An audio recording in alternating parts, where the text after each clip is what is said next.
வணக்கம். இந்த சுவாரஸ்யமான தேடலுக்கு உங்களை வரவேற்கிறேன். இன்னைக்கு நாம ஒரு மாபெரும் வரலாற்று பயணத்துக்கு போக போறோம். இது வெறும் ஒரு உள்ளூர் காவல் தெய்வத்தை பத்திர கதை இல்லைங்க. காலம், எல்லைகள், அப்புறம் பெருங்கடல்களை தாண்டி பயணிச்ச ஒரு ஆழமான கலாச்சார அடையாளத்தோட ரகசியத்தை நாம இன்னைக்கு உரிக்க போறோம். ஒரு ஊரையும் மக்களையும் காக்கிற பொறுப்புல இருந்த ஒரு கிராமிய தெய்வம் எப்படி உலகளாவிய ஒரு குறியீடா மாறுச்சு அப்படிங்கறத நாம இப்போ பார்க்க போறோம். சரி, இப்ப நாம நேரா விஷயத்துக்கு வருவோம். ஹாலிவுட் படங்கள்லயும் டிசி காமிக்ஸ்லயும் வர லோபோ அப்படிங்கிற முரட்டுத்தனமான கதாபாத்திரத்தை நீங்க கண்டிப்பா பாத்திருப்பீங்க. கையில சங்கிலி, வாயில சுருட்டு, ஒரு முரட்டு தோற்றம். இந்த கதாபாத்திரத்துக்கும் நம்ம தமிழ்நாட்டு கிராமங்கள்ல வீற்றிருக்கிற ஒரு காவல் தெய்வத்துக்கும் நெருங்கிய தொடர்பு இருக்குன்னு சொன்னா உங்களால நம்ப முடியுதா?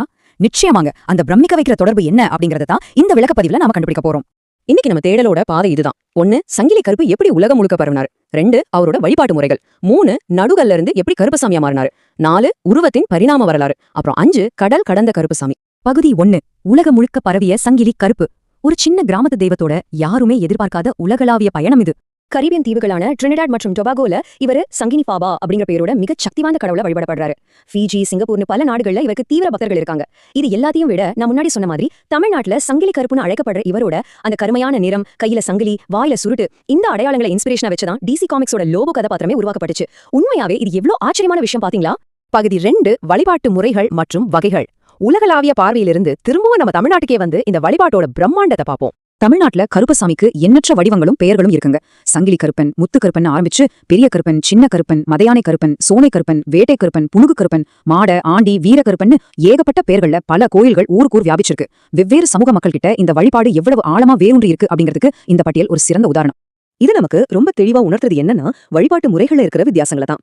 மதுரை மீனாட்சி அம்மன், அழகர் கோயில் மாதிரி பெருங்கோயில்கள்ல கருப்பருக்கு தனி சன்னதி உண்டு. ஆனா அங்க மிருகபலி கிடையாது. மந்திரங்கள் ஊதிதான் வழிபடுவாங்க. அதே சமயம் கிராமத்து கோயில்கள்ல மக்கள் தங்களுடைய வேண்டுதல் நிறைவேற ஆளுயர அருவாக்களை செஞ்சு படையலா வைப்பாங்க.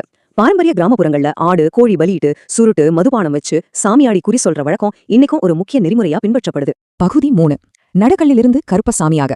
கொஞ்சம் வரலாற்றுல பின்னோக்கி பயணிச்சு இந்த காவல் தெய்வத்தோட ஆதி வேர்களை இப்போ தேடுவோம். நம்ம வழிபாட்டு முறைகளோட பரிணாம வளர்ச்சி இந்த காலகட்டங்கள்ல ரொம்ப தெளிவா தெரியுது.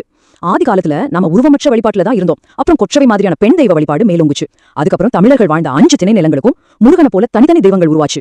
அதோட தொடர்ச்சியாதான் ஊரை காக்க உயிர் தியாகம் செஞ்சவங்களுக்கான நடுகள் வழிபாடு வந்துச்சு. இந்த நடுகள் வழிபாட்டோட பரிணாமம் தான் பிற்காலத்துல கருப்பசாமி மாதிரியான தெய்வ வழிபாடா ஒருங்கிணைக்கப்பட்டுச்சு. இதுல நாம முக்கியமா புரிஞ்சுக்க வேண்டிய விஷயம் என்னன்னா, ஒரு பெரும் ஆபத்திலிருந்து ஊரை காப்பாத்தி வீரமரணம் அடைஞ்ச ஒரு வீரனுக்காக வைக்கப்படுற அந்த நடுக்கற்கள் தான் பிற்காலத்துல உருவான கருப்பசாமி வழிபாட்டோட அடிப்படை DNA. நீ எப்படி உயிரோட இருக்கும்போது எங்களை காப்பாத்தினியோ அதே மாதிரி இப்பவும் எங்களை காப்பாத்து அப்படிங்கிற மக்களோட ஆழமான நம்பிக்கை தான் நடுக்கள் வழிபாடா மாறுச்சு. பகுதி 4, உருவத்தின் வரலாறு. ஒரு உருவமே இல்லாத கல்லுக்கு எப்படி இவ்வளவு கம்பீரமான தோற்றம் கிடைச்சதுன்னு பாப்போம். ஆரம்பத்துல மக்கள் ஒரு வெறும் கருங்கல்லையோ இல்லனா ஒரு நிலைக்கதவையோ தான் கருப்பனா நினைச்சு வழிபட்டாங்க. உதாரணமா மதுரை அழகர் கோயில்ல இருக்கிற 18ஆம் படி கருப்பருக்கு உருவமே கிடையாது. அங்க இருக்கிற ஒரு பெரிய நிலைக்கதவை தான் சாமி. ஆனா விஜயநகர பேரரசு மற்றும் நாயக்கர் காலகட்டத்துக்கு பிறகுதான் இவருக்கான குறிப்பிட்ட தோற்றமே பரவலாச்சு. ஆண்களோட கொண்ட பக்கவாட்டுல இருக்கிறது, முட்டி வரையிலான கச்சை ஆடை, இதெல்லாம் நாயக்கர் கால அடையாளங்கள்.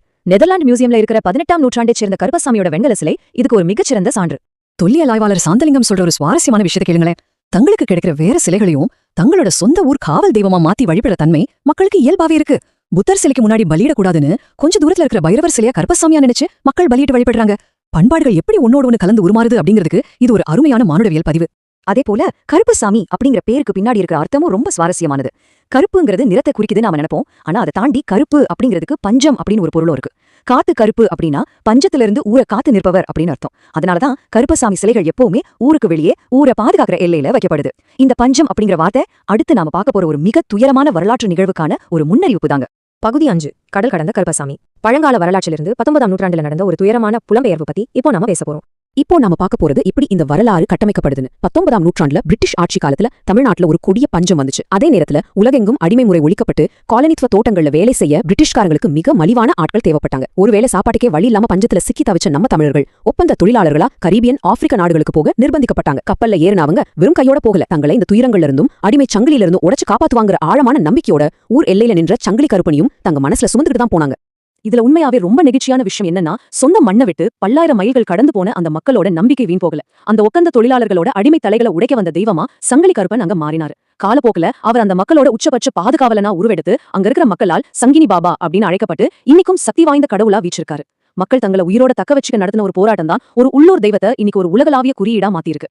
இறுதியா இந்த ஒரு கேள்வியோட நான் நிறைவு செய்றேன். ஒரு சின்ன கிராமத்தோட எல்லையில யாரோ ஒரு மாவீரனுக்காக வைக்கப்பட்ட உருவமற்ற நடுக்கல் பல நூற்றாண்டுகளை கடந்து கண்டங்கள் தாண்டி இன்னைக்கு பஞ்சத்தையும் அடக்குமுறையும் எதிர்த்து நிக்கிற ஒரு உலகளாவிய அடையாளமா மாறிருக்குங்கிறத தெரிஞ்சுக்கிட்டதுக்கு அப்புறம் நம்ம கலாச்சாரத்தின் மீதான உங்களோட பார்வை இப்போ எப்படி மாறுது? ஒவ்வொரு முறையும் நம்ம ஒரு வரலாற்று சின்னத்தையோ இல்ல ஒரு கிராமத்து தெய்வத்தையோ பார்க்கும்போது அதுக்கு பின்னாடி பல தலைமுறைகளோட ரத்தமும் வியர்வையும் அளப்பரிய நம்பிக்கையும் அடங்கியிருக்கு அப்படிங்கறத நம்ம நிச்சயமா உணரணும். இந்த ஆழமான சிந்தனையோட இந்த விளக்கப்பதிவை நம்ம நிறைவு செய்வோம். நன்றி.